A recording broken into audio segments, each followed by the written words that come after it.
So, got another Blur lesson today. I thought I would do Stereotypes. I've always loved this song. I always feel it probably didn't get the credit it deserved. You don't hear it played as much today on the radio as you do all their other hits. But I always liked this one. I thought it had a cool little bluesy-ish vibe to it, as far as the guitar's concerned anyway. So this one's fairly simple, but it's a lot of fun to play, so let's crack on with it. Okay, so Stereotypes by Blur. It starts with that fantastic chord, which is I think it's a B7, but who knows and who cares, let's be honest. But it is a B, so imagine your bar chord B on the 7th fret. Take your little finger off and stick it on the B string on the 10th fret. And you should have this. It's kind of like a bluesy chord, really. But on those opening stabs, do it with upstrokes. It just sounds a bit more. Just the chord cuts through a bit better when you do upstrokes.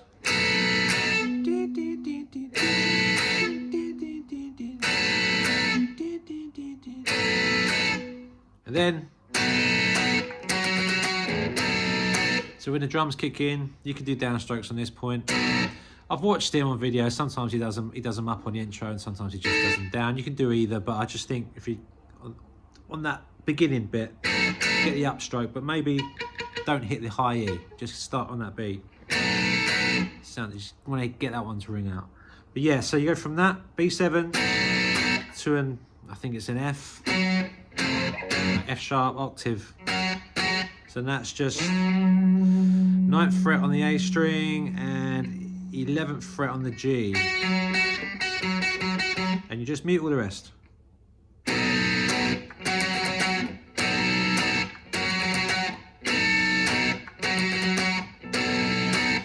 And that's that.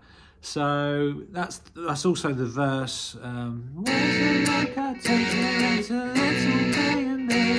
She's mostly commentating when she's in. That part is just a G sharp minor, and you do some palm muting there. Go down to the G, F sharp, and then when you get to the F sharp, you take the first finger on and off the B string. Okay, so all together.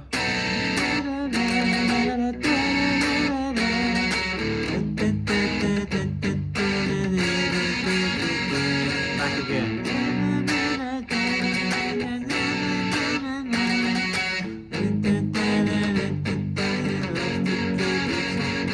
And then we hit an A. Well, I've swapped it as the future. You know that it was. And then do a little on the low E string on the G. I'll be honest, there's a little note, this little note. I'm not sure if that's exactly what he's doing. So I've seen other people go, you know, it's very quick, it's very brief, but to my ear, I think that fits, it works. It stays within the, you know, the chords and all that shit, I don't know. It just makes sense to me, so stab. And then the riff is the chorus. Yeah, there must be more to life. It's then it goes. Oh, you're dreaming. Stop dreaming.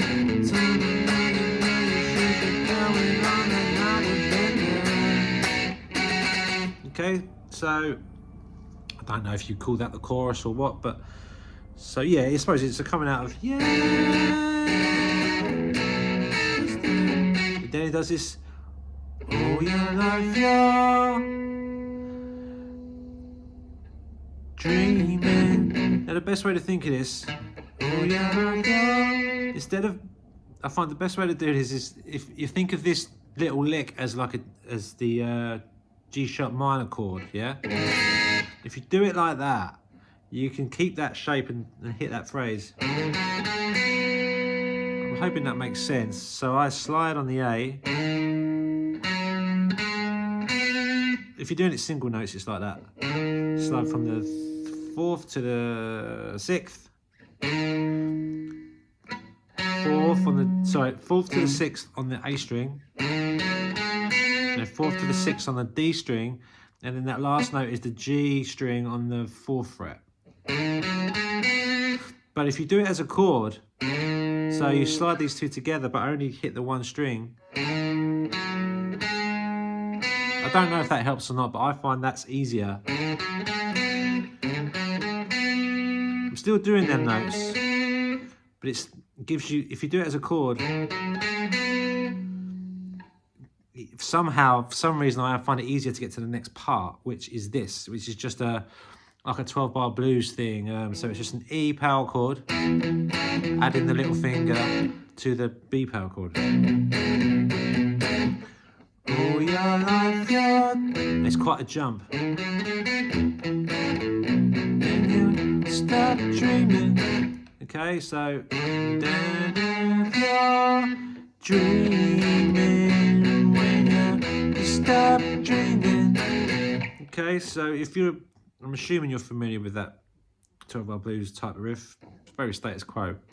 Yeah, so you just do a power E chord, and then on the 11th fret, you hammer on your little finger. It's a bit of a stretch, and you palm mute as well. And then they alternate quite quickly. Then two chords, the E and the B. Stop dreaming. And then it goes to a C sharp, to a D, E, and then you're back into the verse or the chorus.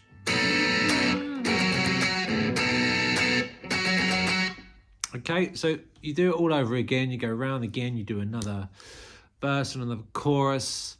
And let me think, what's after that? So we've got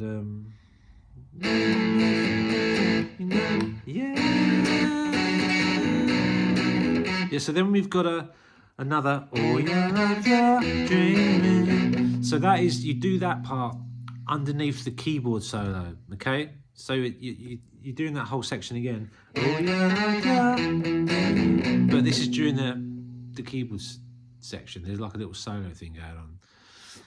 But this is where it gets a little bit complicated. So he does that. So he's going. You do 5, and then you randomly go to a G, F sharp, and then there's that big intro again.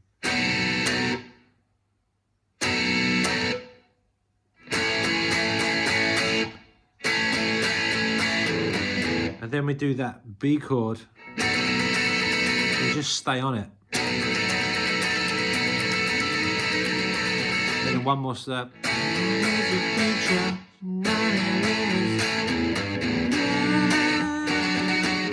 Okay, so I'm hoping that made sense. Sorry if I rushed that.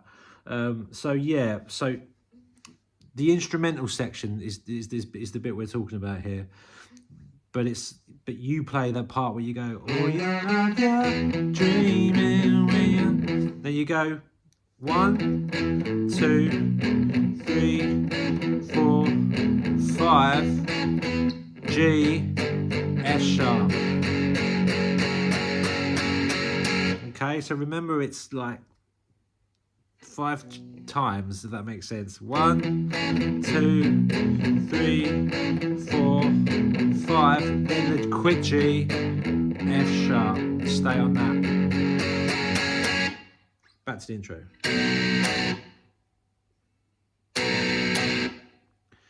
A.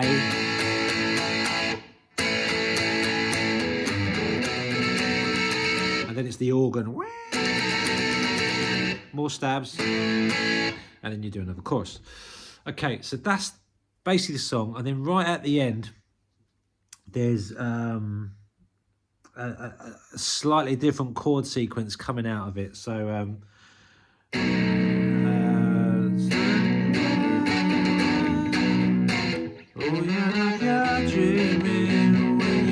stop dreaming. This bit. Time to time, you know you should be going on around when you did it. Okay?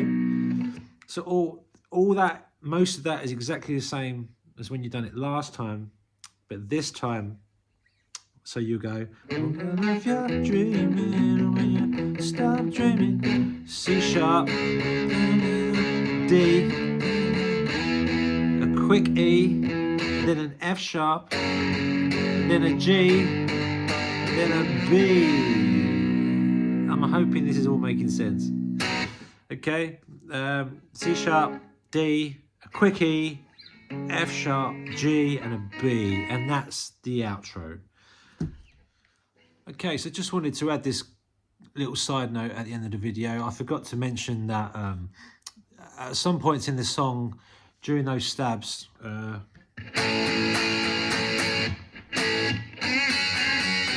he does a little sort of a Chuck Berry lick thing. He does. I don't think he does them every time. I'll leave that to you, but I've just realised I forgot to put it in the video, so here it goes. It's just on the 4th fret of the G string, bend that and fret the 2nd fret of the B. Yeah, so that's in there. He does it sporadically throughout the song. Sometimes he doesn't do it, and sometimes he just goes, like I said earlier. It's instead of that, so...